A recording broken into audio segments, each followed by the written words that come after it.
আজকের ভিডিওটা শুরু করতেই ক্যামেরায় ধরা পড়লো বিশাল এক রংধনু। অবশ্য রংধনু সবারই প্রিয়। আর সকালেই শুনলাম যে চকে নতুন পানি আসছে, তাই বাইক নিয়ে বের হয়ে পড়লাম ভিডিও বানানোর জন্যে। তো এসে দেখলাম যে সত্যি সত্যি পানি আসছে, তবে তেমন একটা জোয়ার নাই, জোয়ার অনেকটাই কম। আর কম থাকাটাই স্বাভাবিক, কারণ হচ্ছে বিগত 10-15 বছরে যে পরিমাণ বাঁধ নির্মাণ হয়েছে আমাদের এলাকায়, সেই কারণে হয়তো পানি প্রবেশ করতে পারে না তেমন একটা।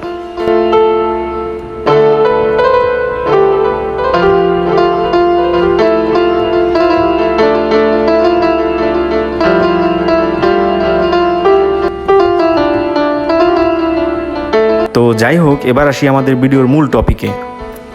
তো এই হচ্ছে আমাদের গ্রাম, ঢাকা জেলার নবাবগঞ্জ থানার একটা চক। তো এই চকটা কিন্তু একটা গ্রামের হয় না, 4-5টা গ্রামের মিলে একটা কিন্তু চক হয়। আর ছোটবেলা থেকেই কিন্তু আমাদের এই গ্রামেই বেড়ে ওঠা। তো আমরা যারা বর্তমান মধ্যবয়সী আছি, তাদের কিন্তু হাজারটা স্মৃতি জড়ায় আছে এই গ্রামের রাস্তাঘাটে, সবুজের প্রান্তরে, সব দিকে। একটা সময় এই বর্ষার মৌসুমে এক গ্রাম থেকে আরেক গ্রামে যাওয়ার জন্য কিন্তু মানুষ নৌকা ব্যবহার করত। তো সেই বর্ষার পূর্ণ রূপ কিন্তু এখন আর এখানে পাওয়া যায় না, অর্থাৎ পানি একেবারে কম আসে। 10-15 বছর হয়েছে আমাদের এখানে অনেকটাই পানি কম আসে। তো এখন যেমন দেখতে পারতেছেন যে পানি যতটুকু আসছে, হয়তো বড় জোর আর একটু বাড়তে পারে, কিন্তু এই আমাদের চকটা ভরার আগেই, পানিতে পূর্ণ ভরাট হওয়ার আগেই পদ্মা নদীতে পানি কমতে শুরু করে, তার পূর্ণরূপ আর কি পাওয়া যায় না। তো এটা তো ছিল বর্ষার মৌসুমের কথা।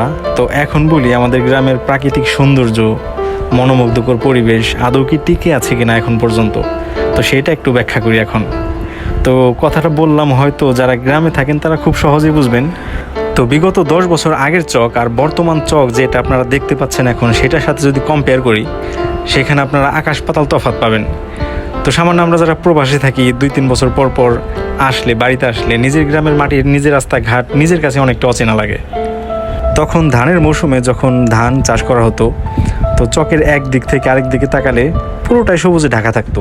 বা সরিষার মৌসুমে যখন সরিষা চাষ করতো, তখন কিন্তু এক দিক থেকে আরেক দিকে তাকালে পুরো একটা হলুদের সমারোহ থাকতো। তো সেই পরিবেশটা এখন কিন্তু আর পাওয়া যায় না এখানে আসলে। তো এর মাঝখানে বিগত 7-8 বছরের ভিতর এই চকে কম করে হলেও 20টা ডাঙা কাটা হয়েছে। তো ডাঙা কি সেটা বুঝিনি, হয়তো যার যার স্থানীয় ভাষায় অন্য কিছু বলতে পারেন। তো সেই ক্ষেত্রে আপনি একটু ধারণা করেন যে কি পরিমাণ ফসলের জমি 20টা ডাঙা কাটার কারণে চলে গেছে। তো এটা তো ছিল প্রথম কথা। আর দ্বিতীয় কথা হচ্ছে, তার চাইতে আরেকটা ভয়াবহ জিনিস, সেটা হচ্ছে আমি এখন যেখানে দাঁড়ায় আছি, এটা কিন্তু একটা ইট ভাটার জায়গা।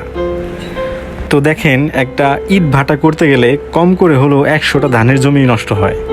তো আপনারা হয়তো দেখতেই পাচ্ছেন যে কি পরিমাণ জায়গা নিয়ে একটা ইট ভাটা তৈরি হয়েছে এখানে। তো এমন ইট ভাটা কিন্তু এখানে একটা না, এমন ইট ভাটা এখানে 5টা। আমি একটা ফুটেজ দেখাই, তাইলে বুঝতে পারবেন। তো আমি তো বললাম বিগত 10 বছর বা 15 বছরের কথা। তো আগামী 10 বছরে এই চকের অস্তিত্ব আসলে কি টিকে থাকবে কিনা, সেটা একটু নিজে থেকে কল্পনা করেন। তো এখন আরেকটা জায়গা দেখাই, এটাও একটা ইট ভাটার জায়গা। তো বছরখানেক আগেও এখানে ইট ভাটা ছিল। আর যখন ইট ভাটা ছিল, তখন কিন্তু এখানে কোনো খেলাধুলা করার মতো জায়গা ছিল না। তো গ্রামের ইয়াং ছেলেপেলেরা কিন্তু এখানে খেলাধুলা করতে পারতো না। তো গত 1 বছর যাবৎ যেহেতু নাই, তো ওরা কিন্তু একটা ভালো স্পেস পাইছে খেলাধুলা করার জন্য। তো সেটা দেখে আমার খুব ভালো লাগলো এখন। তো কথাটা কেন বললাম আমি সেটা জানি না। তো যাই হোক, আমার কাছে ভালো লাগছে এখানে ওরা একটা অন্তত খেলাধুলা করার জায়গা পাইছে। তো আমি আরেকটা ইট ভাটা আছে এখানে আমাদের পাশেই, তো ওইটা চলেন একটু ভিজিট করি আর দেখি ওইখানকার কি অবস্থা।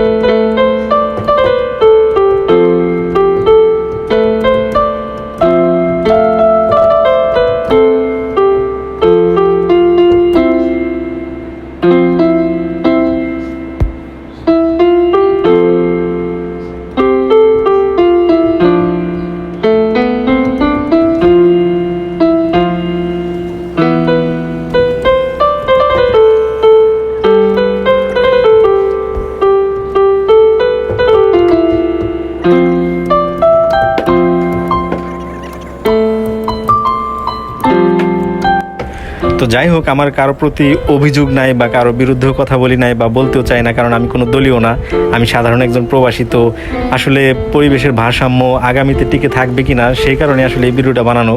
তো ভিডিও ভালো লাগলে লাইক, কমেন্ট, শেয়ার করবেন এবং সাথে থাকবেন। সবাইকে ধন্যবাদ।